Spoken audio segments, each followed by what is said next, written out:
Mình thì là Giang. Tên tiếng Anh mình hay để ở trên mạng xã hội thì là Mavis. Thì hiện tại mình đang làm Product Manager ở SafeDay, là một cái startup ở Việt Nam nhưng mà làm sản phẩm cho thị trường quốc tế. Thì SafeDay là một cái ứng dụng để mọi người có thể lưu giữ các cái thông tin, các cái kiến thức quan trọng của bản thân, và sau đấy thì có thể đem các cái kiến thức đấy đi ứng dụng vào trong công việc, trong cuộc sống một cách hiệu quả hơn.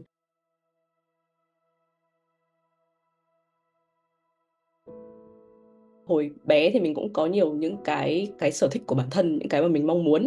Ví dụ đơn giản là mình thích xăm mình mình thích xỏ khuyên. Nhưng mà sống trong cái thế giới đấy thì cũng có những cái góc nhìn của người lớn là những thứ như thế là những thứ mà độc hại, những thứ không tốt. Thì mình cũng có nhiều lần mình tự hỏi bản thân là những cái mong muốn của mình thế nó có đúng hay không. Thì mình có xem được một cái bộ phim hoạt hình là bộ phim Hotel Transylvania. Nhân vật trong bộ phim đấy cũng là một người mà từ bé đến lớn họ sống trong một cái rào cản của gia đình, thì đến khi lớn họ mới bắt đầu chủ động ra được khỏi cái rào cản đấy, và họ nhận ra là cái cuộc sống xung quanh nó không xấu, không tối như mọi người hay nói. Thì mình nghĩ là đấy là một cái bước chuyển biến trong cái tư tưởng của mình, nên mình cũng muốn lấy cái tên đấy.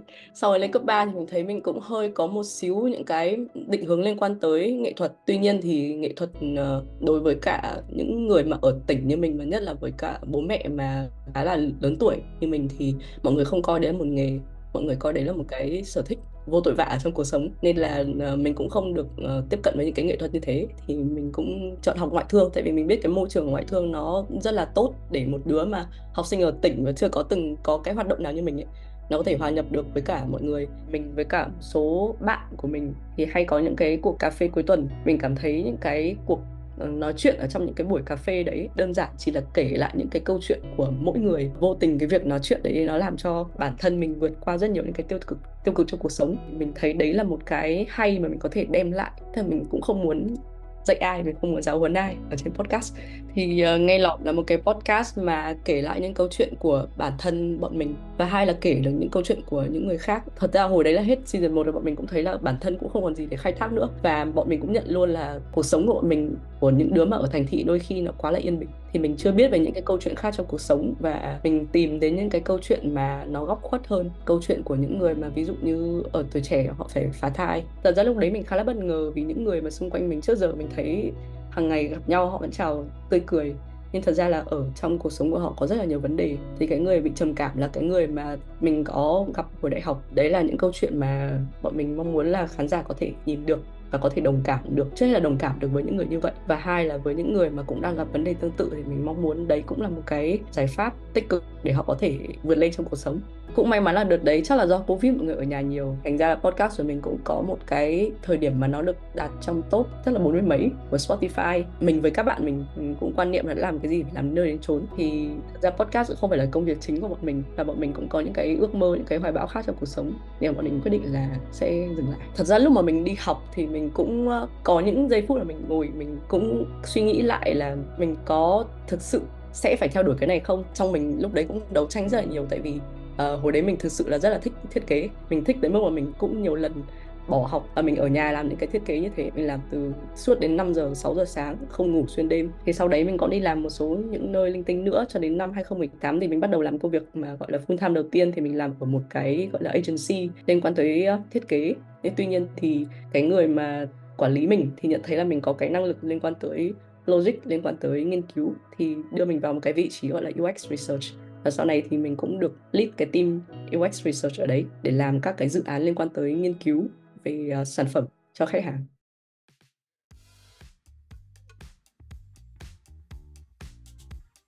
Mình biết là cái nghề này ở Việt Nam cho tới cái thời điểm mình làm nó cũng chưa phải một nghề quá phổ biến. Thế là nếu bảo mẹ ông bà và bảo anh chị em đang làm nghề này, có thể là mọi người không biết đây là nghề gì. Đối với UX thì thường là cái term mà mọi người sẽ dùng trong các cái liên quan tới sản phẩm công nghệ. Tuy nhiên là với những cái sản phẩm vật lý ở ngoài, thật ra mọi người cũng đã và đang trải nghiệm nó rồi. Ví dụ mua một chai tương ớt về, mở nắp nó ra dễ dàng như nào, mình bắt đầu sử dụng nó dễ dàng như nào, đến khi mà tương ớt hết thì mình có dễ để lấy cái tương ớt đấy ra không. Thì cái việc mà làm UX nó cũng đơn giản là làm sao để cái trải nghiệm của một người khi mà người ta sử dụng một cái sản phẩm nó đúng với cả cái nhu cầu người ta nhất, nó dễ dàng nhất. Và mình cần biết được là quá trình làm một cái sản phẩm chuẩn chỉnh ở một công ty lớn thì nó gồm những cái gì. Thì mình cũng biết One Mile là một cái công ty lớn, họ làm sản phẩm. Ở One Mile là mình làm với tập đối tượng nó là những người mà bán hàng tạp hóa. Thì những người bán hàng tạp hóa thì cũng sẽ có người trẻ, người già, nhưng chủ yếu là những người mà thực sự rất là bận rộn và họ không có nhiều thời gian để họ cầm điện thoại lên nữa. Thì thành ra là những cái ban đầu bọn mình vẽ ra là những cái mà liên quan tới màn hình, nó có rất nhiều chức năng, xong nó rất là đẹp đẽ, đến khi cuối cùng thì thật ra là họ không dành nhiều thời gian họ làm như thế. Cái việc mà những người bán tạp hóa là họ phải tải thêm một cái ứng dụng rất là nặng thì cũng là một cái trở ngại lớn với họ, tại vì thường là máy của họ là những cái máy mà không xịn lắm.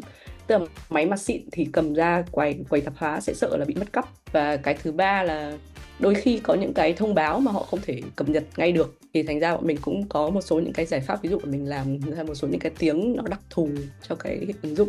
Thật ra mình nghĩ cái khó khăn nhất của mình từ trước đến giờ khi mà làm product manager là một là cái kỹ năng liên quan tới giao tiếp và thuyết phục. Product manager là cánh tay nối dài giữa những người, giữa các stakeholder trong một cái công ty để lấy được cái insight của họ và gộp nó về thành một cái tiếng nói chung của cả team. Hai là mình nghĩ là tất nhiên là cái nghề này là một cái nghề mà nó khá là tròn trịa, tức là mỗi thứ đều phải biết một chút. Mình có cái năng lực tự học, tự hỏi và nhận dốt và học từ người khác. Có những cái giai đoạn mà mình cảm thấy rất là khó khăn, tại vì khi mình nghe developer nói mình không hiểu gì hết. Mình không hiểu front-end là gì, back-end là gì, API là gì, thế cuối cùng làm cái này thì tôi phải làm cái gì ấy. Nên là khi mà mình cảm thấy mình bị dốt về một cái vấn đề, ban đầu mình có những cái phản ứng rất là ngược, là mình luôn tự giấu dốt, mình gật đầu cho qua và mình về mình tự tìm hiểu về cái đấy.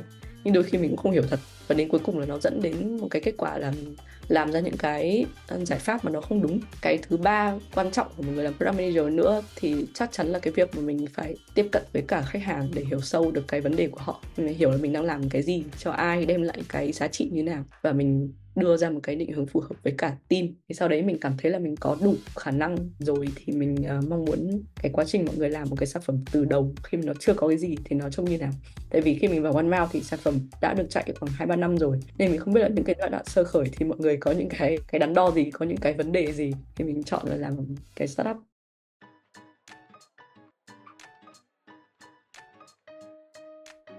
Cái mà mình gần đây mới cập nhật trên LinkedIn thật ra cũng là một cái mà mình cũng mới nhận ra. Tức là khi mà mình ghi lại cái quá trình làm việc của mình ở trên LinkedIn, mình cũng chỉ ghi là Product Manager ở cái sản phẩm hiện tại mình là Safe Day thôi. Trước đấy thì không hề có cái Without Us. Thì ban đầu là cái Without Us là một cái công ty mà làm cùng với cả nghệ sĩ, sẽ làm những cái chương trình diễn ảo ở trên mạng, thì giống như kiểu các cái show liên quan tới show 3D. Thực ra với ý tưởng đầu tiên thì mình thất bại, tại vì là một là cái mức đầu tư cho cái giải pháp đấy quá là lớn, trong khi cái giải pháp đấy chưa được nhiều người đón nhận ở cái thị trường này. Thậm chí không phải là một cái thất bại mà mình có tới hai cái thất bại. Và thật ra cái mail của bọn mình vẫn là mail Without Us. Mình cũng có nhiều lần bảo anh founder là anh ơi đổi mail cho em sang Safe đây, tại sao mình vẫn phải giữ cái như này. Thì thật ra anh ấy cũng chia sẻ một cái đối với mình là cái việc thất bại nó không phải là một việc cấm kỵ trong cái giới startup. Thật ra là nhìn những cái hoa hồng của mọi người, ví dụ như là nhìn Slack chẳng hạn, hoặc là nhìn Notion chẳng hạn, họ có một quá trình rất là dài. Trước đấy họ đã thất bại với rất là nhiều ý tưởng. Ví dụ Slack trước đấy là họ làm game, họ không ý định làm cái ứng dụng liên quan tới giao tiếp. Nhưng sau đấy trong quá trình mà họ làm game họ thất bại, và họ có một cái vấn đề trong quá trình giao tiếp để họ mới làm ứng dụng như vậy. Thì anh ấy cũng chia sẻ là ra việc thất bại ở trong cái startup nó lại là một cái việc mà mọi người nhìn theo hướng tích cực. Nhà đầu tư họ mới nhìn vào và họ đánh giá cái việc mình tiếp tục đứng dậy và mình đi tiếp thì mới là việc quan trọng. Mình thì mình sẽ không nhìn dưới góc độ của một founder, mình nhìn góc độ của một người đi cùng. Cái khó nhất của mình nghĩ đối với một người mà người ta đưa theo rất là nhiều người như thế là cái khả năng kể chuyện, storytelling. Cái vấn đề mà đến từ chính founder thì một là họ sẽ dễ dàng đồng cảm hơn, họ có nhiều cái năng lượng, họ có nhiều cái nhiệt huyết để họ giải quyết vấn đề đấy hơn. Founder có thể thuyết phục được mọi người rằng đây là một cái vấn đề thật, đây là một cái mà nhiều người trên thế giới gặp phải, mình cần phải giải quyết vấn đề này ngay. Nó khiến mình là tối nào cũng phải về suy nghĩ là mình phải làm cái gì. Cái thứ hai là tất nhiên là với những người ở trong team, mỗi người có một góc nhìn khác nhau, thì cái việc mà founder lắng nghe được mọi người ở trong team và có những cái hành động với những cái lắng nghe đấy, thì mình nghĩ là cũng là một cái rất là quan trọng để giúp một team có thể đi nhanh.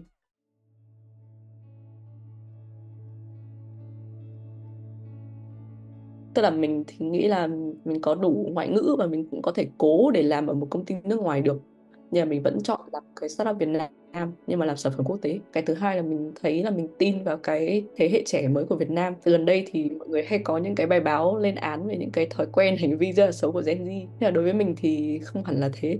Mình thấy là một là với người trẻ Việt Nam hiện tại, các bạn Gen Z thì các bạn ấy được tiếp cận từ những cái văn hóa quốc tế từ sớm, nên thành ra ví dụ như ngoại ngữ sẽ không phải là vấn đề. Hai là những cái mindset, những cái tư duy của các bạn nó rất là tiệm cận với cả tư duy quốc tế, nó rất là mở, nên thành ra là những cái mà học hỏi các bạn ý học rất là nhanh. Tư tưởng của các bạn ý về sản phẩm, nhất là sản phẩm công nghệ ấy, nó rất là mau, tại vì là các bạn ý dùng điện thoại với cả là công nghệ web rất từ sớm. Cái nữa là mình thấy các bạn tức là có những cái tôi riêng, tức là có những cái ý tưởng riêng, những cái tính cách cá nhân riêng, mà tình cờ cái việc đấy nó đem lại được cái hiệu quả tốt trong công việc, bởi vì các bạn ấy có tiếng nói cá nhân, chứ các bạn không phải là những người mà ai nói gì là tôi sẽ làm đấy. Tuy nhiên là cũng sẽ có nhiều những cái khó khăn, tại vì ví dụ như là công ty mình là có những lúc là 9 giờ làm, nhưng mà có những đứa là 10 giờ nó mới đến công ty. Tại vì là nó có những cái lối sinh hoạt riêng, nhưng mà những cái hiệu quả công việc thì các bạn ấy vẫn đảm bảo được, tức là không phải làm đúng 9 giờ 10 giờ cũng được, nhưng mà tôi sẽ làm thêm 1 tiếng làm sao để đủ cái hiệu quả công việc. Thì còn cái mà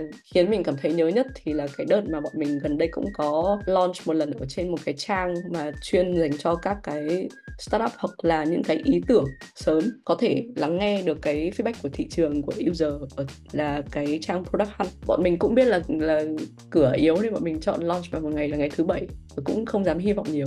Tuy nhiên là khi mà lên Product Hunt thì có rất là nhiều người vote và nhiều người đưa ra những cái feedback để bọn mình có thể cải thiện cái sản phẩm làm sao cho nó tốt hơn. Và ngay hôm đấy thậm chí là còn có một bạn người Ấn Độ, bạn ấy còn đòi là phải gọi điện cho Product Manager, còn thích cái sản phẩm tới mức là bạn ấy có một cái cộng đồng trên Telegram và bạn ấy đưa cái sản phẩm vào cái cộng đồng đấy, và bạn ấy thậm chí là còn xin làm việc cho bọn mình.